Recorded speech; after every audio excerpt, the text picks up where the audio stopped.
Boker Tov, Beshem Hashem, Naaseh veNatzliach. Bonjour.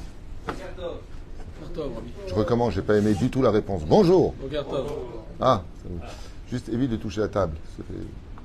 Il me dit oui, il bouge en plus. Voilà. Chazak Baruch. On est aujourd'hui le lundi 7, c'est ça?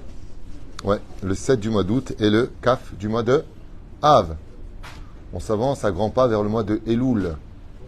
Elul, c'est le mois des Slichot, mais c'est pas ce qu'on étudiera aujourd'hui. Dans notre liste de ce matin, le shiur a été acheté pour le 7 août par Myriam Bat Shana, Bezrat Hashem Shakadosh Baruch Hu Yivarech Oto B'chol Asher La, pour l'anniversaire de ses triplettes, 37 ans, Fedi, Rivka et Bracha Bnot Myriam. Fait, Shakadosh Baruch Hu leur envoie une grande réussite, santé, bonheur, un grand zivoug, Bezrat Hashem, zivoug agoun, pour Freddy Ben Myriam, Bezrat Hashem à qui on souhaite Kol Sasson, ve Kol Simcha, Kol Khatan, ve Kol Kala. Bezrat Hashem, Besiman Tov, Mazel Tov, et Ratzon que le mérite de cette étude leur donne beaucoup de joie, beaucoup de Hatzlacha, une belle descendance sur le chemin de la Torah et des mitzvot, Bezrat Hashem, Yitbarach. Avec sa permission, on rappellera aujourd'hui la Askara de Bruno Claude Raphaël Ben Yonatan. Roi Hashem, Tenachenu, Began Eden, Elion, Vechol HaShorvim, Imo, Bichlal, Arachim Yisrachot. Bechen Yehi Ratzon, Venomar, Amen.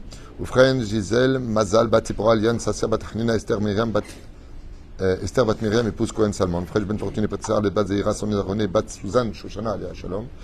Et Mishpachat Krief. Ufren, Elef Elfav Dalim, une grande réfoua chez les mains.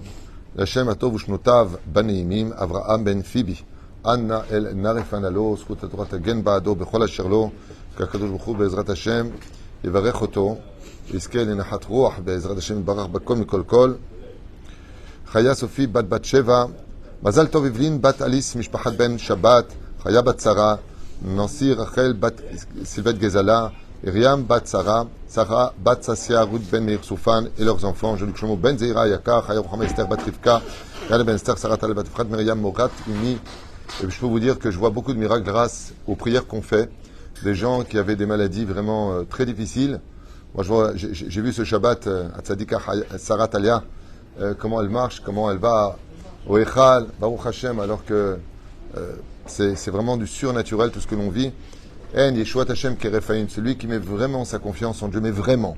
Al Bezrat Hashem et Yeshuot ve Nechamot. Juste avant de commencer ce shiur avec l'aide d'Hachem, pour ceux qui sont intéressés, qui pourront, on est le 7 du mois, le 10.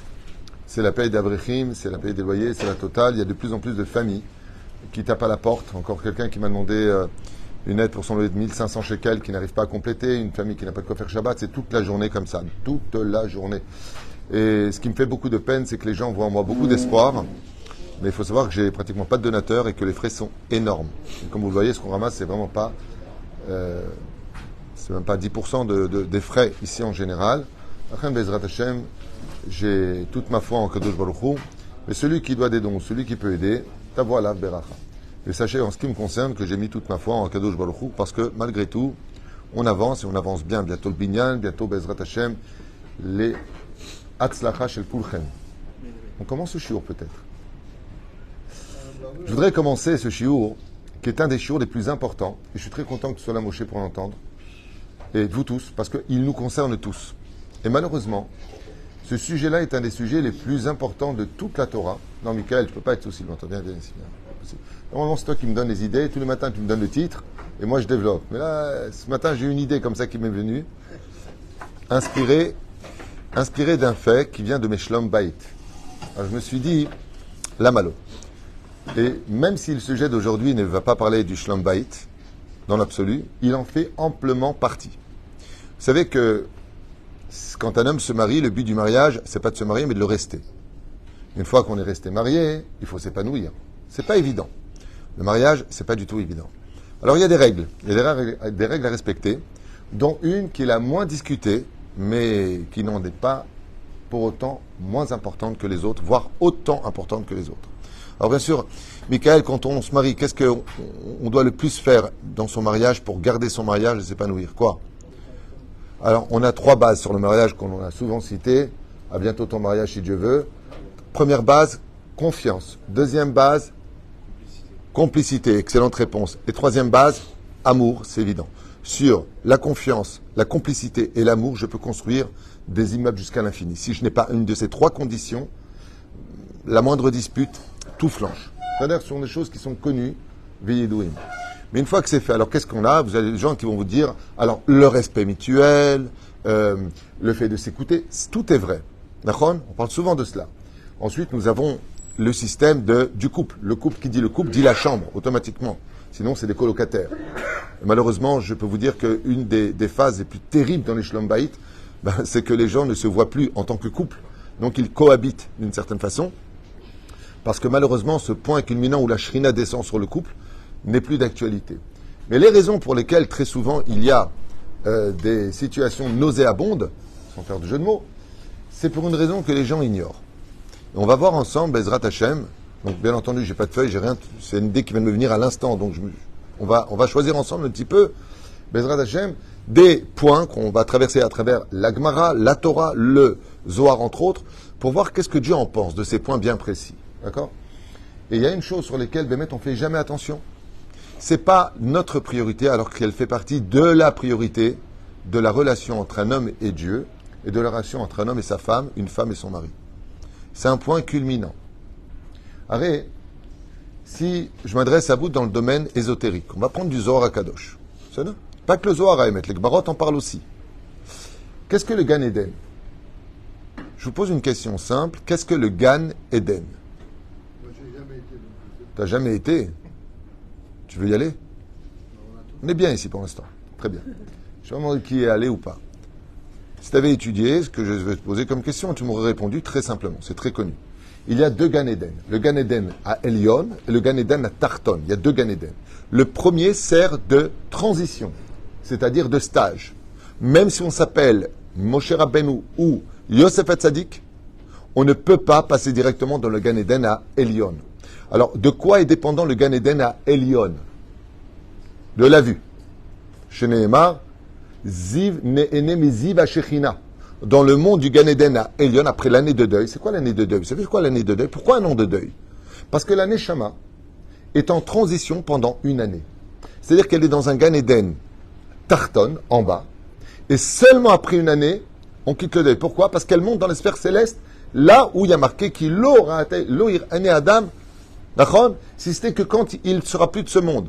Mais comme quand on est mort la première année, on ressent encore ce qui se passe dans ce monde. C'est pour ça qu'on va doucement la première année, on ne se remarie pas pendant la première année. L'année Shama est là.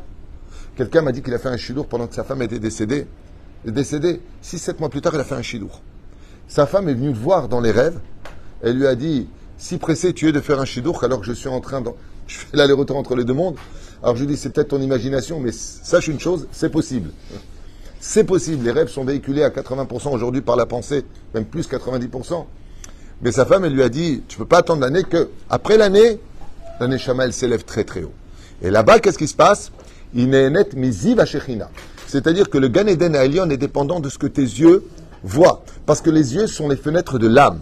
L'âme se retrouve vraiment panim el panim avec Hachem. Donc la question qu'on pose, qu'est-ce qu'il y a dans le Gan Eden à Tarton? Quel est ce Gan Eden de transition? Eh bien, la réponse est simple. C'est un Gan Eden où le membre qui profite de ce monde s'appelle le Chotem. C'est-à-dire un endroit où on sent des odeurs féeriques. Et les odeurs féeriques sont, par excellence, la nourriture de l'âme. Ce qui fait que pendant l'année de transition, de quoi va se nourrir notre âme? Elle qui est habituée à manger le pain et ses bénédictions pour nourrir d'un côté le corps, de l'autre côté l'âme. Elle va se nourrir d'un coup d'un domaine intermédiaire. Très bizarrement, vous remarquerez que les plats les plus exquis, qui coûtent les plus chers, ne sont pas celles qui sont bonnes uniquement au palais, mais qui dégagent aussi des odeurs. C'est-à-dire que quand tu vois, j'ai déjà préparé de la hasbana, on ne sait pas un plat ashkenaz, la hasbana. Au début, c'est Jamishman Virachem. Mais après, quand tu rentres dans une maison, ça sent bon. Quand on sent les épices, la Gemara nous donne au Sechet Shabbat, l'épice de Shabbat, ça a une odeur spéciale. Quand tu prépares un bon plat, quand tu prépares de bonnes choses, si l'odeur n'est pas au rendez-vous, le plat n'est pas valable. Parce que le goût n'est pas suffisant. Le goût appartient au monde terrestre. On parle de matérialité. L'odeur, c'est le monde intermédiaire. Ça comprend aussi bien les mondes supérieurs que les mondes inférieurs. Prenons un exemple idiot, mais tellement important. Qu'est-ce qui dans ce monde représente le plus la matérialité? Le monde animalier. Tout simplement. Olam behemoth, d'accord? Quand on prenait un animal, nous dit la Gemara, ok? Qu'on le montait sur le misbeach, Maseret Zvachim, c'est-à-dire qu'il il y en a beaucoup d'autres, peu importe, ok? On prenait la matérialité, bizarrement, on fait une offrande à Dieu. C'est bizarre, ça fait un peu barbare de nous, genre en 2023, une offrande à Dieu, ok? Mais la Torah, elle te dit, ce sera d'actualité, comme le dit le Rambam dans le traité de Melachim, Ilchot Melachim, le Perek Yud Aleph, un début du Melech HaMashiach. C'est pas peine de dire je suis Mashiach les mecs, pas du tout, ça sert à rien de dire ça. Marzir Korbanot, il doit rapporter les Korbanot d'avant. Et qu'est-ce qui se passait quand on prenait la matérialité qu'on mettait sur Misbéach? Qu'est-ce qui en ressortait? Vous le dites tous les jours, tu l'as dit tout à l'heure. Non, arrêtez de parler de drogue. Bravo. Reach Nihoach Ishe Lachem. J'ai pas pigé là. Tu mets un matériel sur un animal matériel, un animal de chair, 100% chair, il n'y a pas d'âme dans un animal. Il y a ce qu'on appelle un nefesh behemi, comme explique le Harizal. Dans le Shara Gilgulim Ba'akdama, dans sa préface, il explique là-bas que Bémet, il y a des niveaux pour le minéral, le végétal, l'animal et l'homme, ce qu'on appelle des degrés d'âme différents. Ok? Mais quand tu prends cet animal et que tu le mets là-bas et que la fumée s'en ressort, qui vient se délecter de cela? La Torah nous dit, Torah écrite comme Torah chez Baal Pé. Reach nichoach ishel Hashem. J'ai pas compris. Akadosh Baruch Hu lui-même vient sentir, et c'est cette odeur-là qui fait la capara de nos fautes. Je pense que j'ai dit trop vite. Ça va pas du tout. Vous vous rendez pas compte de ce que l'on dit tous les jours dans le Pitoum Aketoret qui enlève l'ange de la mort. C'est une des plus grandes sigoulas. Celui qui a la sorcellerie sur lui, l'Aïnara, ou pire encore la maladie, il lit tous les jours 3 fois par jour, comme ça dit la Gemara. Atawa Adonai Elonushik Tiru Avotenu Mazé. Ombrim Rabotenu Alem Shalom, celui qui dit 3 fois par jour le Pitoum Aketoret, enlève toutes les énergies négatives autour de lui. Les plans de nos ennemis tombent. Lama, parce que Akadosh Baruch Hu, il vient sentir l'odeur de Pitoum Aketoret. Et alors, grâce au fait qu'Akadosh Baruch Hu il sente, qu'est-ce que ça lui fait? Reach Nichoach Ishel Hashem. Ça calme les dynimes. C'est-à-dire que Dieu se met en colère, t'as fauté, t'apportes une offrande à Dieu. D'accord? Qu'est-ce qu'il a fait l'animal miskin Ma'ashal et Kadea? Il a eu le malheur d'être né une chèvre. Bah, qu'est-ce que je vous dis? Il est né chèvre, le mec. Ok? On le met sur le misbéach. Ok? On prend un agneau, on le met sur le misbéach. Lui, il te dit, bah, j'ai rien fait. Et toi, tu es en train de lui faire une shrita. Tu le mets sur le misbéach et à que il se calme. Depuis quand Dieu, il a besoin de la mort d'un animal pour se calmer? Quand je dis qu'il se calme, Dieu n'a pas besoin de se calmer. Ça veut dire qu'il passe du kissé din au kissé rachamim. Il passe de la rigueur à la bonté. Parce qu'il a senti des bonnes odeurs. Alors, automatiquement, ça devient quelque chose d'incroyable, même pour nous, les humains. Ça devient amtakat adinim. D'accord? Par exemple, en Israël, on a un acte très sympathique. Dès qu'on parle de faire une fête qui ressemble à une fête avec des odeurs qui sentent la fête, on fait quoi? Mangal. C'est pas compliqué. Dès qu'on a une fête en Israël, c'est un minhag vraiment très juif. Ce minhag vient justement du Misbéach, que j'avais entendu du Rav Cherki, que pourquoi est-ce que les Israéliens sont très reliés, les Juifs sont très reliés à faire à la hèche? C'est, comment on dit en français à faire à la hèche? Le barbecue. En Israël, c'est tout le temps pareil. Hein. Dès qu'il y a Pesach, Shavuot, Sukkot, pendant Chol HaMoed, Rav Tuto, on a le droit de faire à la hèche, on a le droit... Brabia, c'est toi étudies la Torah. Hein? On n'a pas l'habitude, nous, de faire ça. Parce que toi, tu es les Francis. Ouais. On s'intègre tout doucement. On s'intègre. Aval Stidou Lachem, c'est vrai que quand on sent le barbecue, ça veut dire qu'automatiquement on est heureux. Le barbecue est synonyme, mamash, de on va kiffer. C'est-à-dire, et c'est exactement ce qui se passe. Reach nichoach ishel Hashem. Akadosh Baruch Hu. De quoi, dans ce monde intermédiaire, entre le monde d'en haut et le monde d'en bas, qu'est-ce qui les relie? La fumée. La fumée qui s'élève, à un tel point que la Gemara nous dit dans Masechet Avot, que Eser Nisim Nitasu la Avotenu Bemet Amikdash, et un d'entre elles, c'est quoi? La colonne de fumée n'a jamais bougé à droite ou à gauche malgré le vent qui s'y trouvait. Il faisait bon à Jérusalem. Il y a du vent. Pourquoi? Qu'Akadosh Baruch Hu Yamereach. Masiba. C'est vous constatez très bien dans la Torah quand Dieu l'a créé l'homme. Quand Dieu a créé l'homme. Par où il a fait rentrer la Neshama? Par le nez. Ce qui fait que la nourriture de l'homme, vous savez qu'on peut tenir un jeûne en sentant des bonnes odeurs. Vous savez ça? Pourquoi? Parce que les bonnes odeurs arrivent. D'ailleurs, une personne qui s'évanouit, qu'est-ce qu'on fait? On lui donne des odeurs, à sentir des odeurs qui sont... D'accord? Ou freine. Hein? Entre autres. Alors, la raison pour laquelle on sent le coin à émettre, pourquoi on sent? Parce que la seule chose qui n'est pas fautée de tous les membres pendant la faute originelle, c'était le chotem. Le nez n'a pas participé. Tout le reste a participé. C'est C'est pour ça que tout le corps est enveloppé dans un monde spirituel qu'on appelle le talit de Kippour depuis la veille jusqu'au lendemain, sauf le nez qui sort de ce contexte et qui a le droit de profiter pour nourrir l'âme. Vous avez compris d'ailleurs, comme on l'expliquait à Tchabéav, que la raison pour laquelle on ne dépose surtout pas des fleurs sur une tombe, c'est parce qu'elle dégage des odeurs et que ça fait souffrir la neshama, parce que ça la force à venir sentir au-dessus de son corps des choses qu'elle n'aurait pas dû voir. La reine, c'est pas bon de déposer des fleurs, même si c'est pas interdit à Alpidine, Zelo, Mumlat, les filles à Kabbalah. Ce n'est pas conseillé, selon le Sod, de mettre des fleurs dans un cimetière. Oufren, quel rapport maintenant avec le couple? On a commencé avec le couple, quelles sont les choses les plus importantes? Eh bien, chers amis, ne vous en étonnez pas, mais un des problèmes majeurs dans les couples, ce sont les odeurs. Je ne vous parle pas de ce que je pense, je vous parle de mes rendez-vous.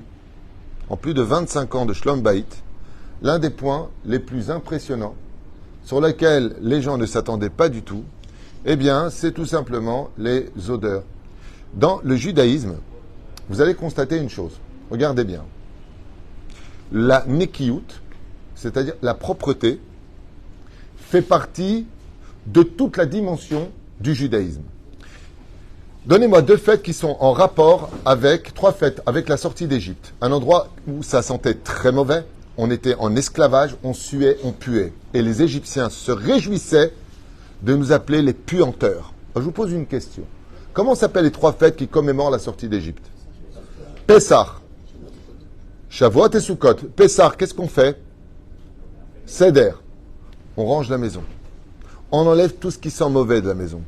Tout ce qui est chametz. Tout ce qui est mauvais pour l'âme. Qui m'empêche de travailler à Hachem. Très bien. On prend la fête de Shavuot. Quel est le minag à Shavuot? Non, fromage à schling. Bon, merci bien, bonne réponse, heureusement que tu es là. Malgré le fait que vous soyez nombreux, essayez de vous réveiller un petit peu. Qu'est-ce qu'on fait à Shavuot? On décore les maisons et les bêtes à knessiot de plantes odorantes. On se rappelle du Har Sinaï où Chazal nous dit que le jour du don de la Torah, Hachem a refusé de nous donner sa Torah si ce n'est pas dans les Bessamim. Il a apporté toutes les fleurs exotiques de toute sa création. Oufren, qu'est-ce que fait Akadosh Baruch Hu? Il te dit, décore la bête à Knesset, apporte des fleurs à ta femme. Lama kolze, tout simplement, parce que la Torah ne peut pas être donnée dans les mauvaises odeurs. Si c'est le don de la Torah, ça s'accompagne d'odeurs. Parce que la Torah appartient à tous les membres du corps humain, Ramah Evarim B'Chasagidim. On a 248 mondes, 365 todons, face aux 613 mitzvot de la Torah, mitzvot positives, mitzvot négatives. Mais la reine, une fois de plus, on voit pour la sortie d'Égypte, qu'est-ce qui apparaît d'un coup comme étant juste un minag? Mais ce minag-là, il est très important. Il y a une personne qui racontait que il avait perdu son père, lo alenu lo alechem, et pour la fête de Shavuot, du don de la Torah, il voulait offrir un cadeau à Hachem, il ne savait pas quoi faire. Quand il a entendu du Rav qu'il fallait décorer la Beit Knesset, il n'avait pas d'argent. Il est parti vendre un objet qui lui appartenait, je ne me rappelle plus de l'objet exactement, pour acheter avec ça des fleurs. Il les a postés dans toute la synagogue, et surtout près du Sefer Torah, il a fait comme ça, comme si un homme veut offrir à une fiancée des fleurs pour lui dire combien il aime. Son père est venu voir le soir de Shavuot dans les rêves, et il lui a dit, l'acte que tu as fait dans le ciel est monté jusqu'à Hachem lui-même. Pour vous dire que des fois, des petits détails, une petite fleur vaut mieux qu'un buisson de fleurs quand ça vient vraiment du cœur. Et la 3e fête, c'est laquelle? Sukkot. Qu'est-ce qui se passe à Sukkot avec les odeurs? Le hétrog, pas vraiment. Le bouquet, je ne sais pas de quoi tu parles. Alors, il y a les dassim, il y a des odeurs, comme dans le drash, Azov. Mais vous allez vous rendre compte d'une chose. Une fois qu'on a fait Rosh Hashanah, Kippour, on rentre dans la fête de Sukkot. Et d'un coup, on va faire quelque chose de très bizarre. Heureusement qu'il n'y a pas de psychiatre non juif qui nous regarde parce qu'il nous prendrait pour des fous. On prend les 4 plantes, on fait aïe, aïe, aïe, aïe, comme ça, des trucs comme ça, sous un drap blanc, et on tourne autour de quelque chose. C'est-à-dire tous les gestes des débiles mentaux, on les fait pendant la fête de Sukkot. Il ne faut pas mettre de caméra et de montrer ça aux goïms parce qu'ils vont nous dire ils sont ouf, ces juifs. D'accord? On tourne autour de la Teva, on met un Sefer Torah, comme les fous qui tournaient dans l'asile. D'accord? En plus, on prend 4 plantes et on se fait planter. Et en haut, en bas, à droite, à gauche, comme ça, et t'as envie de dire à quoi ça sert ton truc? Ok? Mais qu'est-ce qu'on dit quand on tourne autour de la Teva? Asoveva et mizbachecha benikayon kapai. C'est très bizarre. Pendant la fête de la sortie d'Égypte qui commémore donc la fête de Sukkot, on quitte les odeurs pour les 2 premières fêtes et maintenant on arrive à quelque chose de très sérieux. On parle d'avoir les mains propres, d'être propre. C'est fou. Ça veut dire que toutes les fêtes que nous avons sont reliées, sois bon et sois propre. Sinon, tu ne peux pas servir Hachem. À un tel point que la Gemara nous dit qu'un Talmid Chacham, qui a une tâche sur lui, on le destitue de son poste, c'est marqué Chayav Mita Bichlal. Mais Perouche Adavar, c'est pas qu'on va le tuer parce qu'il a une tâche. C'est un Chilul Hachem d'être sale. Si tu représentes la Torah et que tu es sale, c'est un Chilul Hachem. À un tel point que dans le Shulchan Aruch, pendant tous les interdits de nous raser, que ce soit la fête de Pessah jusqu'à l'Omer, d'accord? Qu'est-ce qu'on a le droit de raser pendant cette période? Uniquement la moustache. Pourquoi? Pour bien manger? Non, tu peux manger avec une moustache. Parce que non. Parce que la nourriture, elle risquerait de rester dedans. C'est gênant et c'est pas joli, c'est un chilul Hashem. Ça veut dire que même quand tu n'as pas le droit de, on te dit, hé Baba, Tizaer, fais attention à ta propreté. Fais attention aux odeurs que tu dégages. Parce qu'il n'y a pas un plus grand chilul Hashem au monde que de sentir mauvais. Mais surtout quand on présente la Torah. Je vous donne comme ça des petits exemples un petit peu difficiles à entendre, mais qui sont tellement importants. Un jour, un couple de Tel Aviv vient me voir et on parle de Shlom Bayit, Et je trouve que les arguments, ils sont pas rendez-vous. Ils n'ont plus de relation. Ils vont plus ensemble. L'un, il dort là-bas, l'autre, il dort là-bas. Et jusqu'au moment où j'arrive avec... je parle à l'épouse et je lui dis, écoutez, il y a un truc qui m'échappe. Qu'est-ce qui vous dérange vraiment? Elle me répond comme ça, crûment. Vous l'avez, il pue. Voilà. Ah, je vous dis, je veux le dire. Il pue, le mec. Il sent le fauve. Il rentre du travail. Il se rend pas compte qu'il fait chaud. Il sent mauvais. Et il se met dans le lit. Il dit, je suis crevé, je me doucherai demain. Ani lo yachola. Ani lo yachola. Zemagail. Ça me dégoûte. Ou freine les odeurs d'haleine. La personne, elle vient, elle sent le phoque. Chérie, je t'aime. Ça va, toi? J'ai envie de mourir. Va te brosser les dents.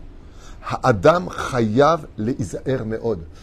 Shem shemevarech ala tova yevarech ala ra. Tout le monde le connaît, mais est-ce que vous savez qu'il y a marqué Anistarot Hashem Elokenu v'aniglot lanu vanu adolam?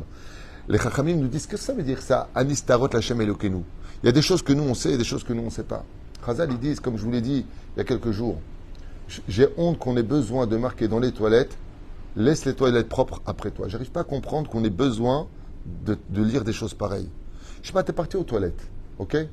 C'est Chazal qui nous apprennent ça. Il n'y a pas besoin d'informations venues de façon universelle. Quand quelqu'un rentre derrière toi et que tu laisses des traces de ton passage, ça le dégoûte. Et sur ce, il y a marqué Karosh Hashanah Anistarot Hashem Elokenu. Le fait d'avoir dégoûté une personne que toi tu connais pas maintenant, toi tu es parti, tu es sorti et tu as laissé tout sale derrière toi. Ok? Chazal, ils disent que cette personne, ok, ce tu le paieras toi aussi dans l'année où un jour tu diras pourquoi Anistarot Hashem Elokenu. Ce que moi je sais. Vaniglot, la nous, vanu adolam. Ce que nous on sait. Tu savais très bien que tu as laissé ce que tu as laissé. Azlama ata mashiredze. Ça veut dire que les Chachamim nous apprennent que toute la nikiyut de la Torah, toute la propreté de la Torah, est synonyme de quoi? Prenons un exemple. Quand on imagine une maison, une chaumière de sorcière, c'est propre, ça sent bon, ou c'est le balagan et ça sent mauvais? Ça sent mauvais et c'est le balagan. C'est obscur, vous l'avez compris. Les Shedim, où est-ce qu'ils reposent? Dans les ruines, dans ce qui est ruiné, dans la saleté, et là où ça sent mauvais, ils sont là-bas. Par contre, la Shrina ne peut reposer que dans une maison qui est propre, que dans une maison qui sent bon. Quand vous nettoyez les revod Shabbat Kodesh, les revod Yom Tov, ou les revod pour le mari, simplement pour le mari, une maison qui est propre, qui est bien tenue, qui sent bon, sachez une chose, même au niveau psychologique, ça joue un rôle jusqu'à 30% dans l'humeur de ceux qui y vivent. 30%. Vous verrez quand vous vous mariez. Tu vas te marier. Tu as les enfants, la chambre, elle est balaganiste. Qu'est-ce qu'ils te disent, les enfants? Ferme la porte, comme ça, tu verras pas. Zélo Nachon. Rav Ben Tiona Bashaoul, Zecher Tzadik Kadosh Evracha, était Rosh Yeshivat Porat Yosef. Chaque début d'année à Elul, il disait à l'avance qui sera le meilleur élève et il ne s'est jamais trompé. Une fois, quelqu'un lui a posé la question, il lui a dit, comment tu sais qui? Il dit, c'est très simple, je rentre dans les chambres. Dès que je vois un lit qui est bien tiré à 4 épingles, je sais que la tête de cette personne-là, elle est tirée à 4 épingles. Lui, Yeshlo Seder. C'est pour ça qu'on appelle ça d'ailleurs le Seder Seder Boker, Seder Tzaoraim. C'est pour ça qu'on appelle ça. Si quelqu'un est Besséder dans sa tête, quelqu'un qui fait attention à sa vie, tu peux être certain que par la suite, il sera rangé dans ce qu'il fait. Parce que par exemple, tous les amalgames de nos problèmes sont liés à quoi? Aux amalgames. Mais quand tu es rangé dans ta tête, quand tu es bien rangé dans ta tête, et que tu te fixes sur le problème qui te concerne, alors tu règles le problème parce qu'il ne va pas s'étendre à l'extérieur, parce que tu es bécédère dans ta tête. Il y a des gens, par exemple, comme tu dois certainement le savoir, tzaddik, toi qui étudie la Torah, hein, Rabbi Eliaou, tzaddik yaka. Est-ce qu'on peut puer de la tête? Non, je ne parle pas de celui qui s'est pas lavé les cheveux. Est-ce qu'on peut sentir mauvais de la tête? Vous le dites tous les jours. Un esprit pollué, marchavot raot, celui qui pense à l'aznout, sachez qu'il pue de l'esprit. Un esprit qui pue. Pour vous donner un exemple concret de ce que je veux dire, nous sommes dans les 10 commandements, base des 613 mitzvot de la Torah. Vous savez, quel est le commandement qui est relié aux odeurs?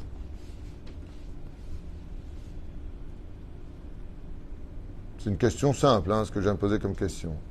Quel est, s'il vous plaît, bravo, l'otahmod.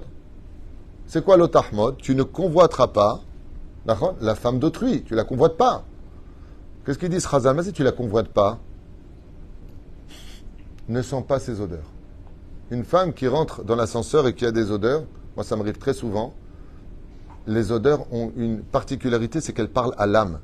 C'est-à-dire qu'une femme peut charmer un homme uniquement en mettant un parfum très spécial. Et plus le parfum est grand, c'est pour ça que l'industrie du parfum, c'est une industrie qui n'a jamais cessé d'exister. D'accord? Jamais cessé d'exister. Et qui parle justement à la neshama. Un homme peut suivre ou tomber amoureux d'une femme parce que justement elle a un parfum spécial. Bon, si elle est vraiment Halkem Shuma, non, mais enfin une chronique. Le parfum ne suffira pas non plus, je vous le dis. Une odeur, elle peut réveiller des souvenirs aussi. Une odeur peut... d'années même. Absolument. Ok, pour vous dire un exemple, est-ce que la shrina se trouve là où ça sent mauvais? Non. Est-ce que j'ai le droit de prier dans un endroit où ça sent mauvais? Non. Est-ce que j'ai le droit d'étudier la Torah dans un endroit où ça sent mauvais? Non. Vous voyez que c'est incompatible. Donc combien on doit comprendre que dans le couple, s'il y a un élément bémet sur lequel on doit faire très attention avant de rejoindre sa femme et que la femme rejoigne son mari, c'est que la propreté du corps, la propreté de la laine, la propreté de la vie, bémet joue un rôle prépondérant. Vous savez combien une femme apprécie un homme, dit pourquoi tu ne t'approches pas? Je ne sens pas très bon, je vais me doucher d'abord, après je viendrai vers toi. C'est un kavod vis-à-vis d'autrui. Vous savez qu'on appelle ça? Gvod abriot, le respect des autres. Une fois, dans un autobus à Tel Aviv, j'ai vu un religieux.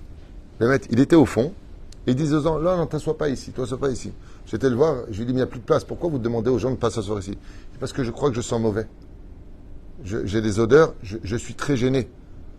Apparemment, il a peut-être fait sur lui, je ne sais pas ce qu'il a fait. Il était très gêné. Je lui ai dit, Charkoar. Pourquoi? Parce que quand tu t'assois à côté d'un Haridi, quelqu'un qui représente la Torah et qui sent mauvais, vous savez ce que vous dites? Vous dites, il pue lui ou autre chose?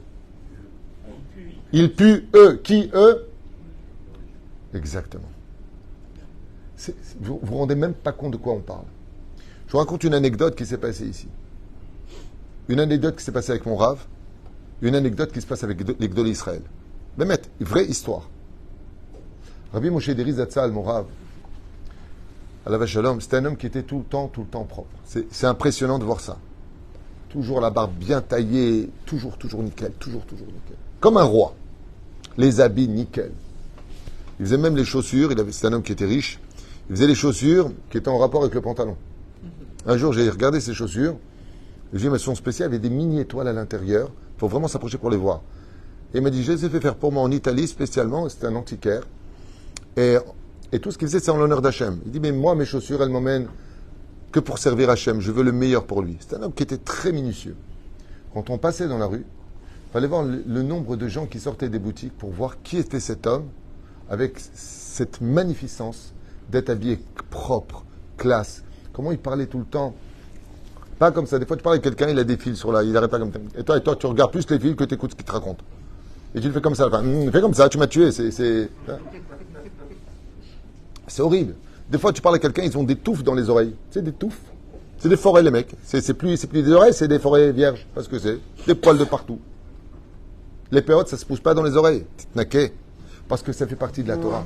La Torah nous a été donnée dans la propreté. Le Rav Mordechai Eliaou, tous les matins, pendant 2 ans, j'habitais l'un à côté de l'autre. J'avais le mérite d'habiter à côté de lui. Quand il descendait, toujours propre. Et les gens venaient tous le voir. Vous frère Baba Saleh Zecher Tzadik Kadosh Ibracha, moi qui ai eu le mérite de connaître Rabbi Eliyahu El-Fassi, c'était le chamash de Baba Saleh, Rabbi Eliyahu El-Fassi. Un jour, je lui ai posé la question au Migvé, je lui ai dit, dis-moi, avec Baba Saleh, quand même, tu l'as fréquenté matin, midi et soir, quelle était la chose sur laquelle il était tout le temps minutieux? Vous savez ce qui m'a sorti? Il me disait toujours Baba Saleh, Rabbi Eliyahu El-Fassi, il me disait de Baba Saleh, est-ce que je suis bien assis, que la glima, que ma djellaba, elle soit pas froissée, elle soit pas, tu la tires en bas. Vous frère, un jour, je rentre dans la chambre de Rabbi Moshe Deri, qui était chez mes parents. Je ne savais pas qu'il était dans la chambre. Shabbat Kodesh, je rentre dans la chambre de mes parents brièvement pour prendre quelque chose. Et je vois qu'il est là-bas. Quand je me suis retourné vers lui, j'ai été choqué. Vous savez de quoi j'ai été choqué? Il était dans les draps, mais il s'est passé quelque chose que je n'ai jamais compris jusqu'à aujourd'hui. Le drap était parfaitement étiré sur lui. Bon, ça fait un peu rasratique quand même. Hein. Ok? Plié comme cela, il avait un livre, je crois que c'était du Zohar, et il étudiait droit comme ça dans son lit, sous les draps. Je dis, ah, Mechilak, Vodarab, je ne vous avais pas vu, je ne savais pas que vous étiez là. Et je regarde le drap comme ça. Et je dis, mais comment vous avez tendu le drap alors que vous êtes à l'intérieur? Il m'a dit, quand on étudie la Torah, il faut un endroit propre. On va dire que c'est un Rosh Yeshiva et te dire, en attendant, c'est Rabbi Moshe Deri, lui. C'est-à-dire, il parle avec les anges. Vous freinez, tous les tzadikim. Je me prends moi-même en exemple, même si je ne suis pas un exemple à suivre, mais juste un petit exemple. Ici, sur ce trottoir, il y a beaucoup de Russes, Nachon, c'est ouvert le Shabbat, ça sent Shemishman Verachem ce qui se passe ici. Ok? Vous pouvez aller à droite et à gauche, tu l'as déjà vu d'ailleurs plusieurs fois avec moi, Abraham. Quand je passe, qu'est-ce qui se passe? Tout le monde me dit bonjour. Un jour, il y a un Russe qui sort me voir ici. Il me dit Ani Oevotra, Katra, qu'est-ce qu'il veut, il me dit je t'aime. Je lui dis lama toi, on ne se connaît pas. Il me dit parce que tous les matins, tu es tout le temps souriant et tu es bien habillé. La propreté parle aux yeux et la propreté parle à l'âme. Et la reine, n'oubliez jamais ce que je vous dis, même au niveau des couples. Kama hashuv al tazniyah et tatzmicha. On dit en hébreu, ne te laisse pas aller. Vous n'êtes pas au niveau des tikkunim, le Rav Amos de Natania Shebadel Haïmaroukim. Lui, il prend sur lui le sével, il marche sans chaussures, il a plusieurs talitotes sur lui. Il y a un Rav Amos. Il y a un Rav Amos. Aval mitzat sheni, kol ben Torah. Toute personne, pas simplement d'avoir une maison qui soit propre pour que la shrina y réside, pas propre à Srati que tu peux même pas rentrer sur les plaintes. Il y a des femmes, elles sont fanatiques du malage. Comment on appelle ça? Maniaque. Ouais, maniaque, ça c'est horrible. Ça c'est horrible. Le mec il rentre chez lui, t'as marché! Non mais c'est pas une blague. Hein. Fais attention quand tu marches. Une maison, c'est pas un musée. Comme le dit la Gemara, il raconte que ta maison soit toujours renversée. Ça veut dire qu'il y a de la vie à l'intérieur, que les enfants, ils s'épanouissent. C'est-à-dire. Mais de l'autre côté, tu ne peux pas laisser une maison à fourra. D'ailleurs, vous regarderez une chose qui est un jeu de mots très sympathique. Même en français, on peut le dire. Une maison où il y a de la znout, où il y a beaucoup de démons là-bas. Comment on appelle ça? Un board. Vous avez compris le mot? Et quand tu rentres dans une chambre ou dans une maison où tout est renversé et que ça ne sent pas bon, tu dis le même mot. Vous avez remarqué? C'est-à-dire que quand une maison est sale et qu'elle est renversée, on lui donne le même synonyme qu'une maison prostituée. Pourquoi là-bas? Parce que là-bas, on jette la vie. La semence, elle est jetée par terre. C'est pour du plaisir physique. Et on jette la vie par terre. Quand tu rentres dans un endroit, tu te dis, mais c'est quoi ce board? Je ne peux pas dire le mot, c'est pas joli. Pérouche Adavar, Kakadosh Baruch Hu ne réside pas là-bas. Juste où il y a de la propreté. Et sachez, et je vous le dis de tout mon cœur, de quoi est composé le Gan Eden à Tarton? Il est composé de plantes, d'arbres, de couleurs et d'odeurs féeriques, d'odeurs incompréhensibles, où la Neshama se réjouit de toutes ces odeurs au point de la nourrir et de la faire grandir, au point qu'elle veut s'élever. Et où est-ce qu'elle veut s'élever? Jusqu'au niveau des yeux. C'est pour ça que dans le célèbre de l'Avdallah, quel est le Seder? Vous connaissez le Seder? Quand on fait l'Avdallah, on quitte le monde du Shabbat. D'accord? On quitte le monde du Shabbat. Qu'est-ce que c'est le Shabbat? Vous avez compris que le Shabbat, c'est deux niveaux. C'est Gan Eden Elyon, Gan Eden Tarton. Vous savez ça? Shabbat, on prépare la maison, on fait les plats, Akshouchoum et les tavlines, c'est les odeurs. Ensuite, il y a Reïya. D'accord? La Torah vient du monde d'en haut. Chez Nehemar, Kilo Arata Elohim Zulatecha. C'est pour ça qu'on voit avec le Vezot, à Torah, avec les yeux, pas avec le nez, avec les yeux. Ouais? Et quand on quitte maintenant, il va falloir purifier aussi. Shabbat, est-ce que je peux parler de Chol? Non. Est-ce que je peux rentrer le chol? Non. Donc, l'avdi ben kodesh le chol. Rabbi Moshe, Mota Azorli. Qu'est-ce que j'ai purifié pendant Shabbat? Nefesh, Ruach, Neshama. Et une fois que c'est fait, je suis digne de recevoir Chaya, la vie. Chaya, c'est la Neshama de Shabbat. D'accord? Ok. Quand on sort maintenant de tout ça, on va redescendre les lieux. Qu'est-ce qu'on répare? Allez, on fait ensemble. Dans l'Abdallah, vous parlez? Hein? Dans l'Abdallah? Oui, par quoi on commence? On regarde les yeux. Non, d'abord. On regarde pas dans le verre, notre reflet. Du coup, c'est les yeux, non? Non, on parle pas de ça. On parle vraiment au niveau de... Les yeux, c'est pas relié au vin. Les yeux, c'est relié à Boré Meoré à Esh. Sur les Bessamim. Alors, les Bessamim. D'accord? Sur les Bessamim. Fais méode. Vous oubliez un petit détail. Sur quoi d'abord on fait la bracha? Sur le kos. Sur le goût. Donc d'abord, on commence par Nefesh. Ça, hein? Nous allons méchaner. À partir de ce moment-là qu'on le fait. C'est pour ça qu'il ne faut surtout pas s'interrompre. Sinon, je fais un F sec. Sabri, Marana, Narana. Je sais pas pourquoi j'ai fait comme ça. On leur dit vampire. Ça m'est sorti. Le Sabri, Marana. Ensuite, qu'est-ce qu'on fait? Les Bessamim. On commence à réparer donc Nefesh. Ensuite, Ruach. Ensuite, Boré Meoré Aesh. On voit la lumière qui rappelle la lumière du premier jour, les yeux. Et ensuite, qu'est-ce qu'on répare? Marshava. Shenemar, Hamavdil ben Kodesh lechol. Uven Or lachoshech. Uven Israël la'amim. Uven Yom HaShiva'i le Shechet imamase. C'est-à-dire que si vous regardez bien, on répare du bas vers le haut tous les niveaux d'âme pour recommencer une semaine dans le Seder de la Havdalah. Ça veut dire que si je ne sais pas faire la différence entre l'un et l'autre, c'est pas shoot C'est pour cela que vous verrez d'ailleurs une chose incroyable. Vous savez quand est-ce que tu sais qu'une école, elle fait attention à ses élèves? Vous savez quand? Je vous donne un petit patente. Si vous allez visiter une école pour vos enfants, allez directement voir les toilettes, comment ils sont tenus. Si les toilettes sont bien tenues, tu peux être certain que les classes, c'est nickel. Ça marche dans les restaurants aussi. Ça marche dans les restaurants, ça marche dans les salles. Toutes les salles de luxe qui veulent prendre bonbons pour chaque plat qu'ils donnent, c'est pas compliqué. Ils investissent dans les toilettes. Et c'est bizarrement, c'est bien. Qu'est-ce qu'ils mettent dans les toilettes? Des plantes et des super bossem. Vous verrez dans les plus grands hôtels de luxe. Les plus grands hôtels de luxe. Ouais. Vous verrez que dans les toilettes, ils mettent des flacons qui coûtent des fois 500 €. C'est avec les tiges. Des trucs de fou. C'est-à-dire, vous allez voir dans tous les endroits comment les choses se passent. Je vous raconte une anecdote qui se passait avec mon épouse, que Dieu bénisse son mari. On était à Dubaï. On était à Dubaï. Et on rentre dans le plus grand canyon du monde. Alors moi, quand on dit le plus grand canyon du monde, moi, j'aime bien marcher en plus, donc... Mais c'est le plus grand canyon du monde. Je vous l'affirme. Il fait 4 terrains de foot. Non, mais c'est pas une blague. Il faut le voir pour le croire. Hein? Fois 4. Non, mais c'est impressionnant. Quand je dis c'est impressionnant, c'est impressionnant. Et c'est chaque étage, hein, c'est pas une blague. Il y a des requins là-bas et tout ça, des aquariums qui font... va pas. Va en Israël. Avec mon épouse, comme ça, on rentre dans le canyon. Et puis, il y a un mec comme ça qui vient la voir, donc tout habillé en blanc. Puis ce qu'il y a de magnifique là-bas, c'est que les habitants sont tous habillés très proprement. C'est vraiment un... Les voitures n'ont pas le droit d'être ça à Dubaï. Je ne sais pas si vous êtes au courant. Les voitures poussiéreuses peuvent prendre une amende là-bas. Alors qu'on est en plein désert, quand même. Je ne sais pas si vous êtes au courant. Ou au gaz. Résultat, on rentre là-bas et il y a un mec qui s'approche de ma femme. Bon, je t'approche, toi. Très... Djellaba, toute blanche, col de curé comme ça, bien, vraiment propre, nickel, avec la chéchia sur la tête. Et il vient vers ma femme, il lui fait « I'm sorry, Khali ». Ouais. Et pit, un spit sur sa main. Et il repart en arrière, le mec. Dans ma tête, je dis « Quel commercial, celui-là ?» Maintenant, on marche. Et je dis à ma femme « Tu sais, ce parfum-là qui t'a mis, il commence à me prendre la tête. » Elle me dit « Moi aussi, j'arrête pas d'y penser.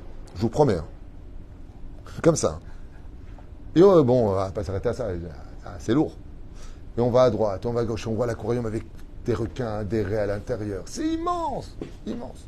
Et on avance, on va à droite, on va à gauche, on va à droite. On est en train de voir, on visite Maraboum, Ma'asecha Hashem, Kulam Bechokma Asita. On voit vraiment qu'on est à la fin des temps, parce que tout est tellement beau et moderne que ça vaut le coup de voir. Mais une fois que tu as vu une fois, on ne va pas perdre de temps non plus. Bekitsour, à la fin, je dis à ma femme, je te l'offre, comme ça. Elle m'a dit, qu'est-ce que tu m'offres? J'ai dit, le parfum, je te l'offre. Il m'a pris la tête. et je veux que tu me mettes le Shabbat. Ma femme me dit, ah, ben alors ça me fait vraiment plaisir parce que j'allais te le demander.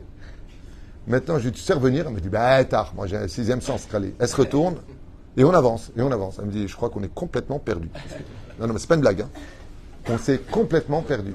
À un moment, je vois à 100 mètres de moi, 50 mètres, 100 mètres tunisiens, 50 mètres algériens. En réalité, c'était 10 mètres ashkénazes.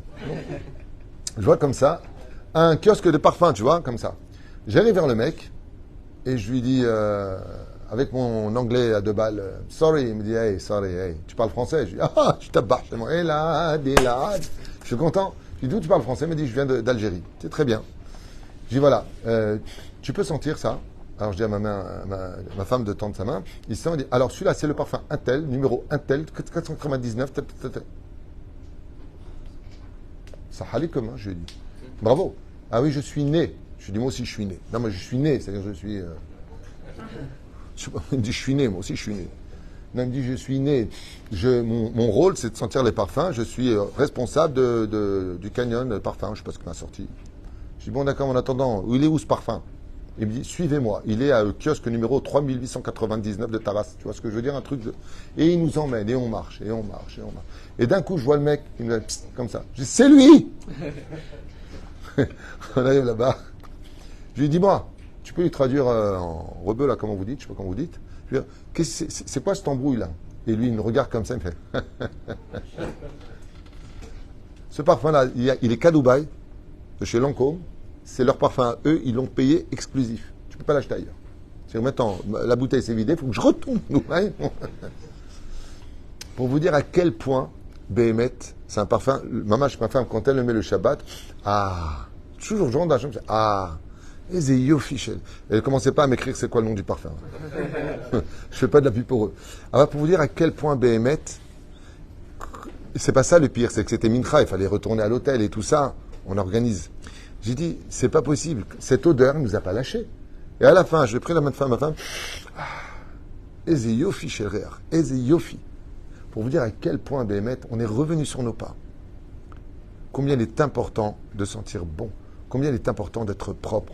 Combien il est important quand vous allez dans vos relations de bien vous nettoyer la bouche. De bien vous propre. Mamache, de sentir bon. Parce que c'est très important. Parce que malheureusement, chers amis, sachez-le. Et chassez-le, c'est le cas de le dire.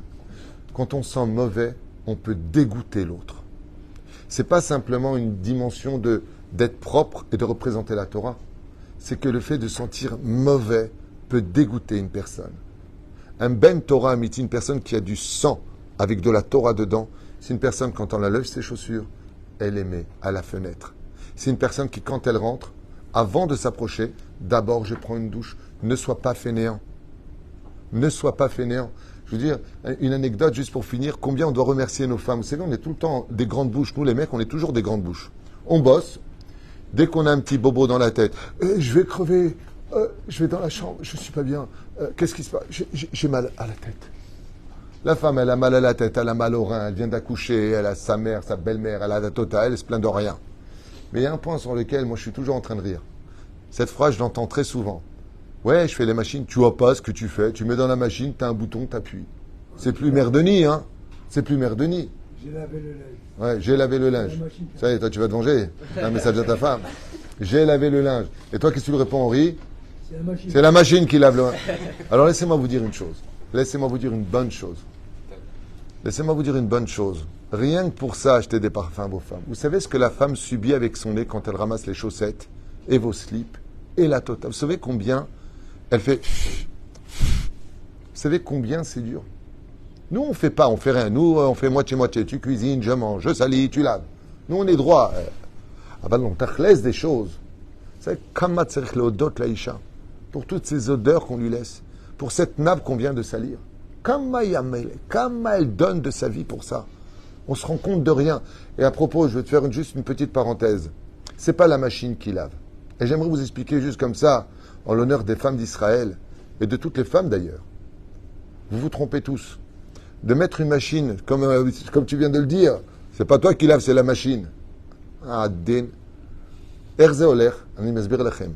Quand elle arrive dans le sale à linge, comment on dit en français? Le bac à linge, d'abord elle se tape les odeurs dès qu'elle ouvre. Ouh! Fou! Waouh! On a des tignons à la maison. Ok? Une fois que c'est fait, elle trie les couleurs. Parce qu'on ne peut pas tout le temps les mettre ensemble. Et puis après, c'est 2-3 machines. Ça, c'est pas grave. Parce qu'il faut l'emmener. Ensuite, il faut mettre le produit. Des fois, il faut le lever. C'est extrêmement lourd. Mais c'est pas important. On s'en fiche. Je ne vais pas nous pondre à neuf parce qu'elle a levé un peu de poids. Hein? Faut pas exagérer. Puis une fois que c'est fait et que ça commence à tourner, eh bien, elle va s'occuper parce qu'après, il va falloir le sortir. Le problème, c'est que quand tu le sors, ce linge, il pèse presque doublement le poids qu'il avait au début. Après, qui c'est qui va l'étendre? Eh non, c'est pas la fée du logis. Non, c'est pas les 3 fées de la Belle au bois dormant. C'est elle, Cendrillon. Et donc, elle va l'éteindre. Elle va l'étendre avant de s'éteindre. Et qu'est-ce qu'elle fait? Elle se tape le linge à étendre. Puis une fois que c'est fait, il ne faut pas trop attendre parce qu'après, le soleil, il va le rendre carton. Et comme nous, on est tout le temps en train de se plaindre. C'est quoi cette chemise? C'est quoi ce pantalon? Résultat des courses, il faut qu'elle vienne à l'heure. Elle a rendez-vous avec le linge, madame. Et une fois que c'est fait, tu ne vas pas me croire. Le linge, il ne fait pas « Hey ho, on rentre du boulot ». Non, il faut le repasser, le linge. Donc, il faut être debout, à tenir un truc qui pèse 1 tonne et à faire des allers-retours super intéressants. Tu vois, dans la vie, qu'est-ce que tu fais dans la vie? Je m'éclate, tu vois. Puis une fois que c'est fait, tu ne vas pas me croire. Henri, il faut plier le linge. Parce que c'est pas seulement que tu repasses, il faut aussi le plier. Et à ce moment-là, on dit, ça y est, le mari va enfin bouger ses jambes, il va le mettre lui-même dans son armoire. Et c'est ses chemises. Eh ben non, c'est elle qui le fait. Et nous, par contre, quand on ouvre notre armoire et qu'on voit tout ce linge devant nous ranger comme ça, on dit, chérie, où est ma chemise avec les traits violets et les trucs roses que j'ai achetés, tu te rappelles, à tel endroit? Ben, tu l'as mis il y a 2 jours au linge sale, j'ai pas encore eu le temps mais juste à 10 chemises que je t'ai repassées. Par contre, peut-être que tu dirais merci, ce serait bien, là, tu vois? Hein? Un petit merci. Allez! Le chien, son sucrerait sa caresse. Est-ce que je ferai un petit merci quand même? Non, on ne se rend pas compte. C'est pas la machine qui lave. La machine participe au processus de laver le linge. On ne se rend même pas compte de ce que font nos épouses. Mais on ne se rend pas compte. On a la spongia. Tu vois pas ce que tu as fait. Moi, je travaille toute la journée. En attendant, vas-y, fais la spongia. Et sort, et refait. Et le petit est passé. Et ça, tu l'as pas vu quand tu n'étais pas là. Et elle refait la spongia derrière. Sinon, ça sert à rien. Et le pire, c'est que nous, quand on rentre, on dit t'as vu, elle est propre la maison? Ouais, mais là, t'as oublié, il y a un peu de poussière. L'inspecteur du contrôle est arrivé à la maison, le mec. Eh ben, va le nettoyer, toi, t'es pas handicapé. Vous voyez ce que je veux dire? La reine Bezrat Hashem, prenez ça en compte. On a fait un shiur qui est 100% Torah. Le créateur du monde se réjouit de la propreté et des bonnes odeurs. Offrez-vous ce luxe, même pour vous-même, même en tant que célibataire, d'être toujours quelqu'un de propre et quelqu'un qui sent bon. Parce qu'en lui-même, ça attire la Shekhinah. Tous les endroits sales attirent les démons. Une sale bouche attire les démons. Mais par contre, une bouche qui parle de belles choses attire les anges. Une maison qui sent bon. Une maison où ça sent la propreté. Un couple qui est propre et qui s'unit, c'est la Shekhinah qui descend sur eux. Je n'esquais Bezrat Hashem de prendre ces phrases très au sérieux, de partager ce cours. Je vous le conseille vivement en vous souhaitant une vie propre, remplie de bonnes odeurs et tous les bonheurs du monde. Bezrat Hashem. Kol Tov et Leitraot.